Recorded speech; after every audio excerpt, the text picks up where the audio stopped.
Hi everyone, welcome back to the channel. In today's video I'm going to be reinstalling my repaired Shimano SLX derailleur onto my Polygon Siskiu T8. About a month or so ago now, the outer plate in two places snapped at the top jockey wheel. I'm not sure why, and I decided to see if BikesOnline and or Shimano would warrant a new outer plate, and they did. So they sent me a return postage label. I sent it back to BikesOnline. They then sent it on to Shimano for assessment, and I got it back from BikesOnline yesterday with what appears to be a second handle used outer plate because there's scratches all over it, but at least it is not broken. Okay, so first step is to screw the derailleur back onto the bike. Then I will break the chain so that I can feed it through the jockey wheels, connect the cable, and then we'll get the shifting set up. You just need a 5mm Allen key to screw the derailleur back on.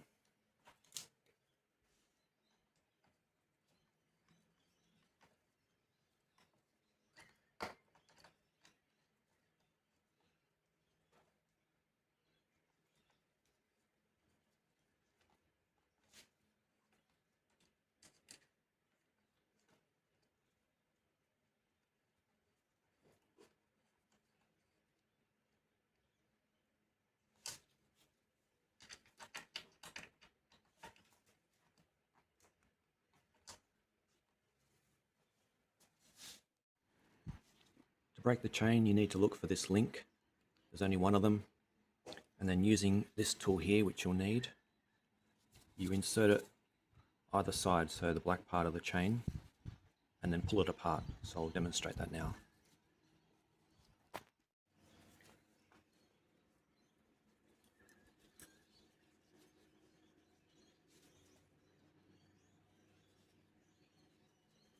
So you can see there, little arms are through either side, and then just pull it apart, like so. Don't lose the links.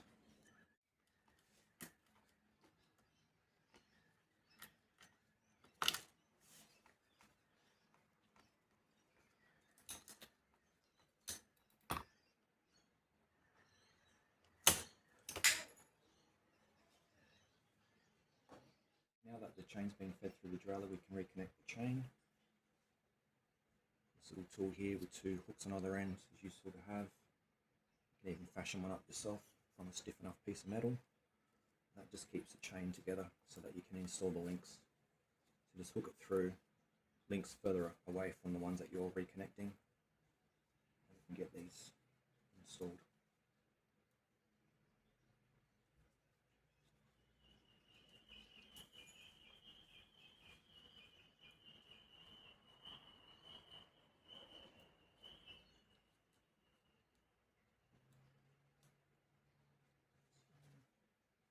Once you have the links in place, you can remove that little metal bar.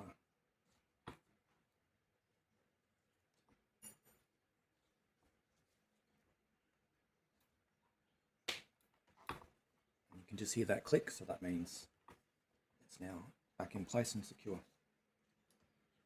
If you can't break the chain, there is a way to get it back onto the derailleur. You can just remove the outer plate and then just place the chain onto the jockey wheels and then reinstall the outer plate. So that is an option if you can't break the chain. The first step is to set the limiter screw for the highest gear, so in this case gear 12, so I've got the chain there. And what I do is just with an Allen key, just fine tune it as I'm pedaling. So with one hand I'm pedaling, and then with the left hand, which I can't do because I'm holding the camera, I just turn this screw until I'm satisfied that the chain is running smoothly on gear 12. And keep in mind I do not have the cable connected at this point in time, so that is the next step. We connect it when we want to set the low gear. So that's running pretty smoothly, so we can hit the brakes and then we'll connect up the cable and set the low gear, which is always challenging, but I'll show you how I do that. So the first thing to do to set the low gear is to manually move the chain from the high gear onto the low gear because we don't have the cable connected. So that in of itself is challenging because it wants to drop down typically between the cassette and the spoke. So we've got it there now. We've also got the shifter set to the lowest gear, and this is where it gets a little bit tricky, but I'll show you what I do. Just grab the cable, some pliers, pull it through, and then I just brace my knee so the bike doesn't move around too much, and then I just try to line it up, line the derailleur or the jockey wheels up with the lowest gear. And you can finesse it with the limiting screw, so it doesn't need to be exact, but that's enough. Just tighten this up.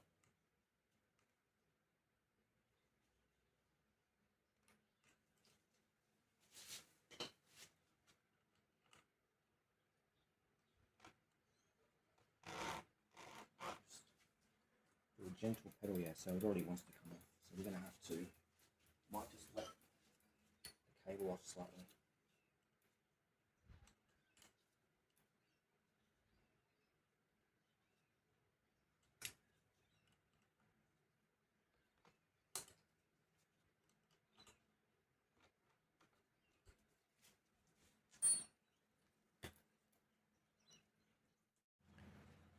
I've adjusted the limiter screw here so that the derailleur can't move any more inwards and therefore derail the chain between the cassette and the spokes, because it's really annoying when that happens. And it seems to be going fairly smoothly.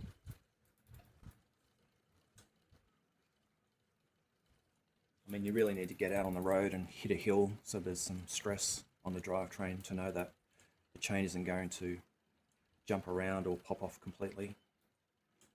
But it's pretty smooth at this point in time, so we'll leave it as that. And we'll just shift through the gears now and just see how we're going.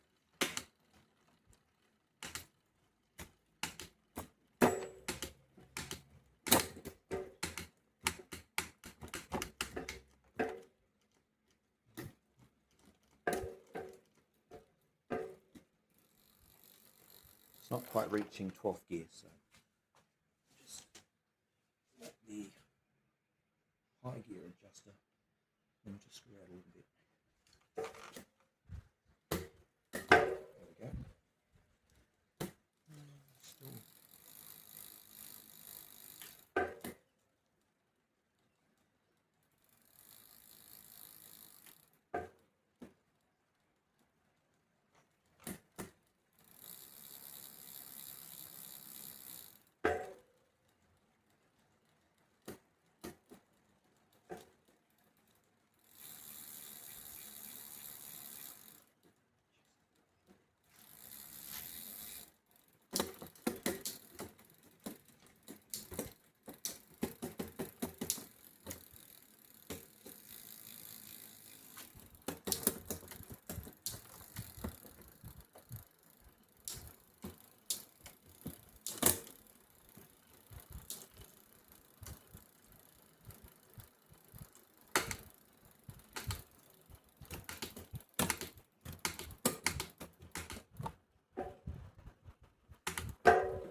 Okay, I thought I'd do a wrap up on my video by heading out on the trails. I'm in Rumballoa Reserve this morning.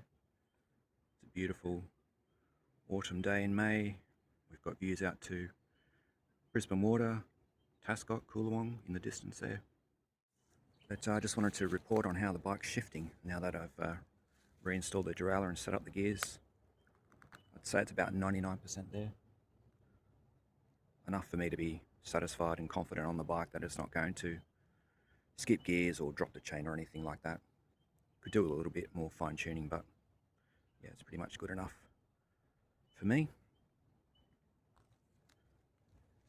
But yeah, I'm much more deliberate with my downshifts so that I avoid jamming it up on the middle of the cassette. But yeah, going from a low gear to a high gear is fine because the derailleur naturally wants to go that way because of the way that it's spring loaded.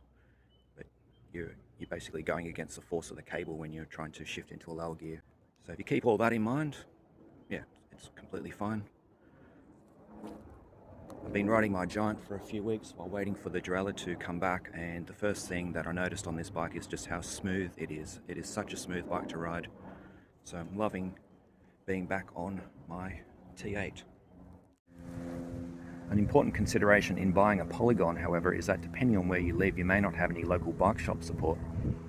Now, where I live on the Central Coast, New South Wales, the closest Polygon affiliated bike shops, I believe, are located in Sydney and Newcastle. If there are any Polygon friendly bike shops on the Central Coast, please do let me know in the comments. That would be greatly appreciated. But I knew that going in, and if you're able to work on the bike yourself and you're patient if something goes wrong, that you can send it back to BikesOnline, who are located in French's Forest, by the way, then yeah, you should be fine. But I just thought I'd point that out. Alright, I'm going to leave the video there so I can continue on my ride. Any comments or questions, leave them below and I'll get back to you. And as always, thanks for watching and subscribing. Cheers.